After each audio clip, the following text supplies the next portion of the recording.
What do you make of a Tank? Lamont Roach. I'm Lamont Roach. We've been cool since we was in the amateurs. So Lamont, I always knew Lamont was, he wasn't coming to lay down. I've been knowing Lamont since we was kids, so we came up in the amateurs together. So I knew Lamont was serious. He was coming in there to fight. Obviously, just to secure the win is doing just enough to get a draw. So I have to push harder. I have to train harder. I have to be more mean. I have to be more physical. Devin Haney stopped by Lamont Roach's training camp as Roach prepares for his rematch with Gervonta Davis. Haney mentioned that he sparred with Roach in the past and knows him well. He described Roach as a solid guy and showed his full support for his preparation. Haney's visit highlighted the respect between the two fighters as Roach gets ready for one of the biggest challenges of his career. Unfinished business. What do you make of the Tank versus Roach fight? Do you think it's a fight that Tank should have at this point of his career? No comment. What do you make of a Tank? Lamont Roach. I'm Lamont Roach. We've been cool since we was in the amateurs. So I'm happy that he got the opportunity. And Devin Haney watched Lamont Roach's fight against Gervonta Davis with full confidence, knowing Roach's skills from their past training and amateur days together. In the 9th round, Roach landed a shot that dropped Davis to a knee, which Haney believed was a clear knockdown. However, referee Steve Willis didn't score it, allowing Davis to continue and finish the bout as a majority draw. Afterward, Haney told Ring Magazine he was frustrated and felt Roach had done enough to win. And finally, I wanted to get your thoughts on the Gervonta Tank Davis situation. What was your assessment on his fight against Lamont Roach, and what are your thoughts on the knockdown that wasn't called in round 9? Yeah, I thought it was a good fight overall. Lamont, I always knew Lamont was, he wasn't coming to lay down. I've been knowing Lamont since we was kids, so we came up in the amateurs together. So I knew Lamont was serious. He was coming in there to fight, but he did a lot better than I thought he would, and I thought he won the fight personally.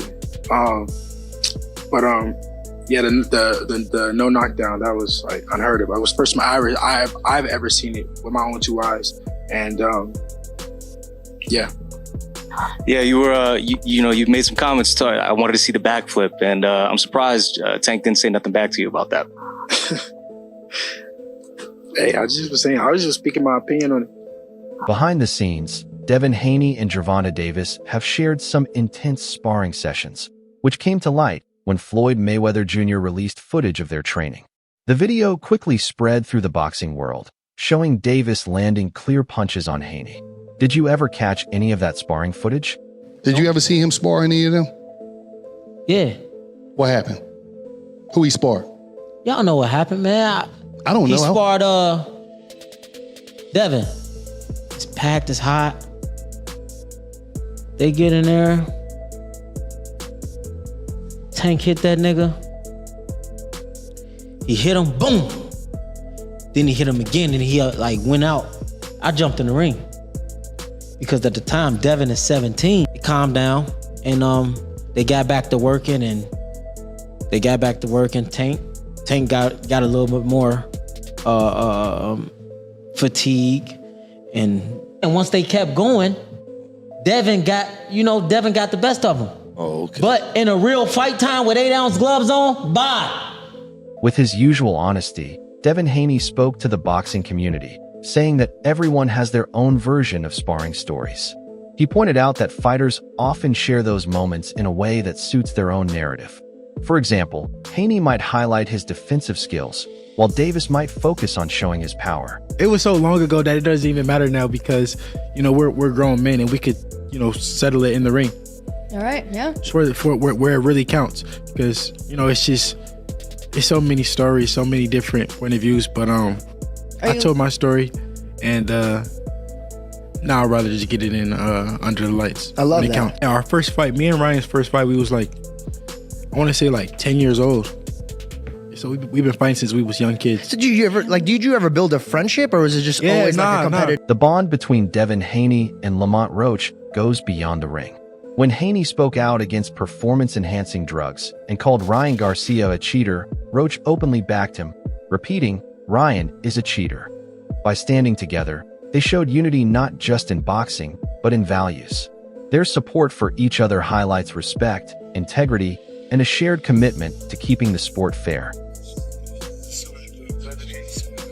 I'm not too into the political side or whatever they got going on. I think Ryan's a cheater. I speak out against that. That's dirty. I don't care about nothing else that's dirty in our sport. Our lives are at stake. Whatever actions he's taking up against him outside the ring, I don't got nothing to deal with, because I don't got nothing to think about or talk about on his stance. That's his decision or whatever. Footage from Lamont Roach's current training camp shows a fighter at his best. In a recent video from Brooklyn, Roach displayed sharp footwork, solid defense, and clean jabs. He treated every sparring round like it could define his career, leaving no space for complacency. With discipline and focus, Roach is using every punch, counter, and combination as a statement, determined to avenge the controversial draw, silence critics, and prove he's a true contender in this rematch. Yes, sir. Come on, quick.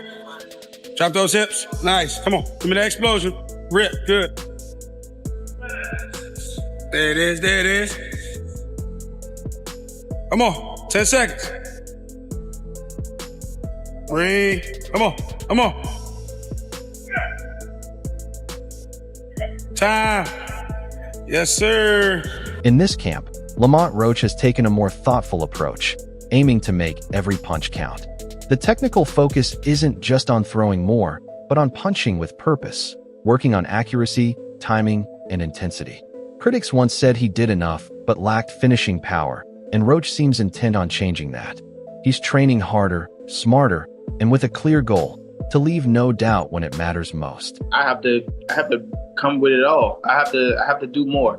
Obviously, just to secure the win is doing just enough to get a draw. So I have to push harder. I have to train harder. I have to be more mean. I have to be more physical. I have to do a lot. I have to do everything just a little more.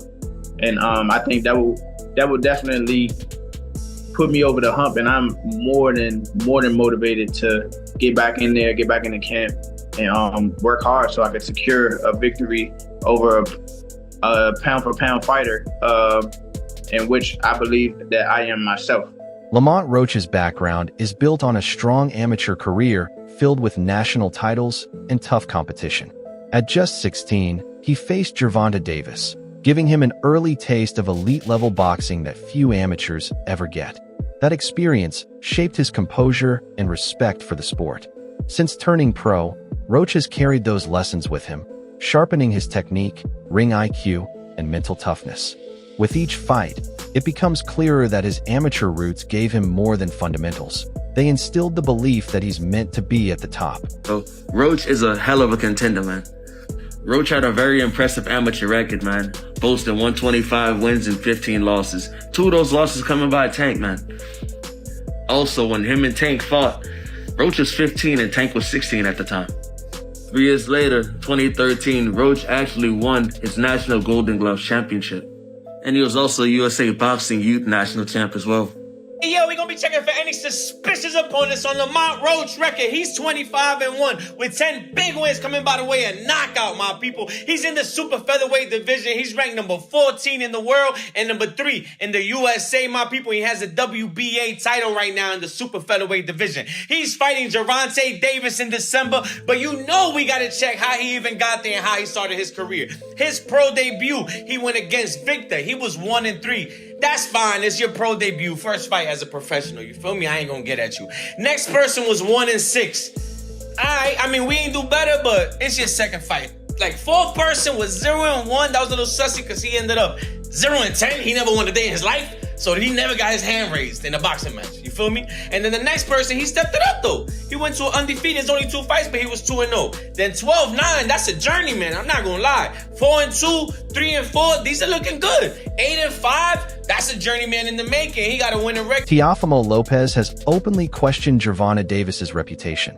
especially the value of his knockout victories. He argues that most of Davis's opponents haven't been fully proven or experienced, making his record appear stronger than it really is. Lopez believes true greatness comes from facing top-level competition, and in his view, Davis has yet to be truly tested by an elite fighter. His criticism adds to the ongoing debate about whether Davis has genuinely earned his place among boxing's best. So you think you dominate Tank? I think I dominate any of them. If you really look at it, if you gotta really tap in on this, look at the resume, all that extra, whatever. There's a certain limit that you hit, right? But then there's that next criteria or that next top tier. And if you don't match that, you never gonna know how great you really are. And I've done that a few amount of times already. I jumped out that box and done that. So I have yet to see Gervonta come out of that box yet. You know what I'm saying? They're about to put him with a guy at 130 pounds. Whether he's a champion or not, you're getting a guy lighter than you to come up and weight to make you look good again. You know what I'm saying? Eddie Hearn has consistently spoken in support of Lamont Roach Jr., even when some questioned whether he was a true top contender. As the promoter for the Davis versus Roach fight, Hearn stood firmly behind Roach's talent and potential. While many fans remained doubtful, Hearn's backing gave Roach the professional credibility and confidence he needed on such a big stage. This year or in boxing, there's obviously been a hurdle. Will he get through the second fight, Gervonta? Maybe not. I mean, I think he's had a result, to be honest with you, because one, he should have lost the fight. I mean, he should have had a point deducted. There's no doubt about that. But two, people criticised the Roach fight. I knew it would be a good fight because we know Roach is a good fighter, but people in boxing know that Roach is a good fighter. Now it's giving him another fight. Because if he would have beaten Roach, he's kind of backed in a corner to fight Shakur Stevenson, I think. But now he's got a rematch that's actually much bigger than the first fight. So, yeah, I think he'll be more switched on for this maybe, but Roach is a good fighter. Even as a world champion, Lamont Roach often goes unnoticed by casual fans. His low-key presence outside the ring has led some to underestimate him, with many assuming he'd be an easy matchup for Davis. But those familiar with his career know Roach has strong technique and sharp ring IQ. His steady progress has shaped him into a tougher, more calculated fighter than people give him credit for. Being overlooked might actually work in his favor, fueling his motivation and letting him fight with less pressure while proving the critics wrong. Like I said, in boxing, at the end of the day, Lamont Roach is a world champion at the end of the day. Like I said, the whole thing about Lamont Roach is that he could fight, and you can't overlook anybody, especially not at the top level. Everybody knows how to fight. And Tank and Lamont Roach have been acquainted with each other since they were young fighters. And, just coming up in the game and knowing each other, the comfortability, that's still something that could threaten one another. But I feel like Tank will come out on top at the end of the day. But Lamont might give people, a tougher fight than he might. Speaking on that though, like you fought guys early in your amateur career, right? And then you fight them now. Do you already know what to expect, or is there somewhat of an evolution? No, it's definitely an evolution. It's definitely changed in people, but a lot of the times, probably half the time, people's mentality stay the same, and their personalities don't always change. So you might be more comfortable with somebody, just growing up with them and knowing where they come from and knowing their background and stuff, versus just not knowing the fight at all. Who wins that fight, Lane? Tank. I got Tank. How? I don't know. I feel like Tank might break him down, work his way to a knockout, because Tank is great at breaking fighters down, just punches his way into it, boxes his way into it. So as the rematch draws closer, Lamont Roach looks calm, confident, and fully prepared. His training footage and recent interviews reflect a fighter who truly believes in his skills and his chances against Davis. Roach isn't just content to share the ring. He's focused on seizing the moment. The way he talks and carries himself shows he's not dwelling on the past and is determined to flip the result this time. His confidence sets the stage for a fight that could play out very differently. I feel like you got a certain confidence about this fight that I've interviewed a few different Tank opponents, and everybody gonna say like, yeah, everybody say this and that's what you're supposed to say, right? Like, I'm going into a fight. I don't think people thinking they're gonna lose, but it just feels like you have a different confidence than most other people. Where do you feel like that comes from? That's just how I'm wired, bro. I ain't never backed down from nothing. I damn sure ain't never wanted to come second to anything. So why would it change here? Lamont Roach's father and trainer has acknowledged the discipline and intensity his son has shown throughout this camp, noting clear improvements since the first fight.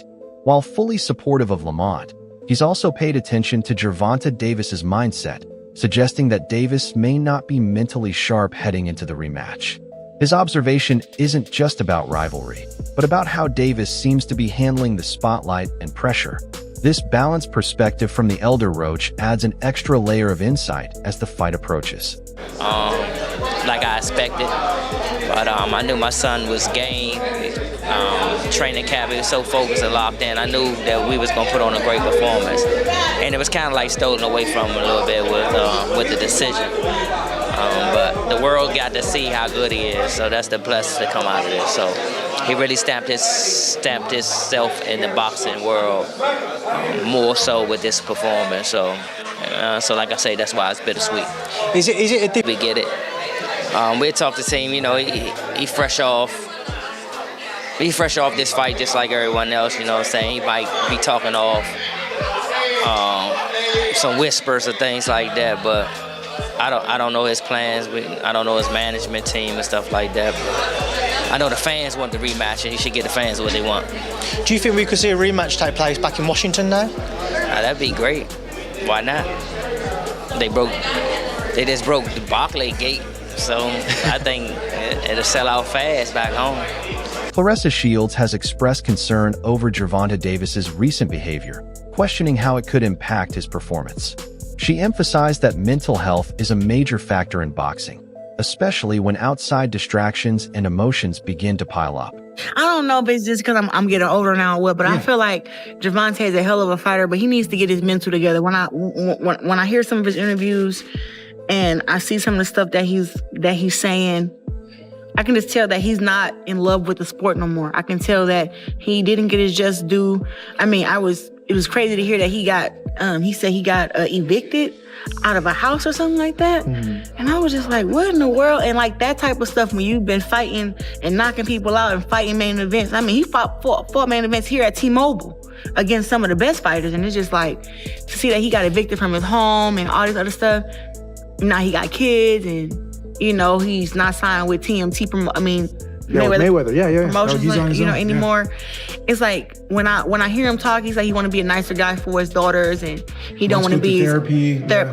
I think he would be better, and even a better fighter if he went and did therapy like ASAP. Because I can just tell like he's a little sad, he's a little depressed, even before this fight. You know, so I think it'd be a better fight. I think that Lamont has the mental edge. I think anybody right now would have the mental edge over Tank because, to me, he just needs to take some serious time to deal with whatever he's having to deal with. Nobody knows what it is, but I mean, me being a fighter, I have done plenty of camps where I was depressed and where I was going through anxiety. So it's not an easy thing to get over, especially when you don't have the support from certain people that you used to have. You're not motivated and stuff like that. So it can be very, very tough. So I just hope that he gets the help he needs. And I think Lamont Roach did a great job that fight. I think if he'd been a little bit more aggressive, he could have really won like a unanimous decision. But he kept stepping off the gas. So, I mean, now that he can take Tank punch, I think Lamont will be even better in the rematch because he's going to take his punch, he's going to get him. Reflecting on the first fight, Coach Bernie noted that while Lamont Roach performed well, he missed chances to take greater control.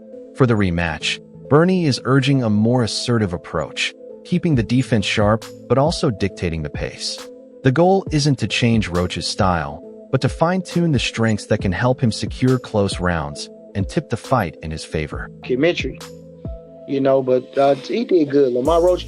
But only thing, like I say, if he gonna go back and wish he threw his hands more, he might start getting mad at himself and realize that he when he watches the fight, it feels good to hear everybody say that.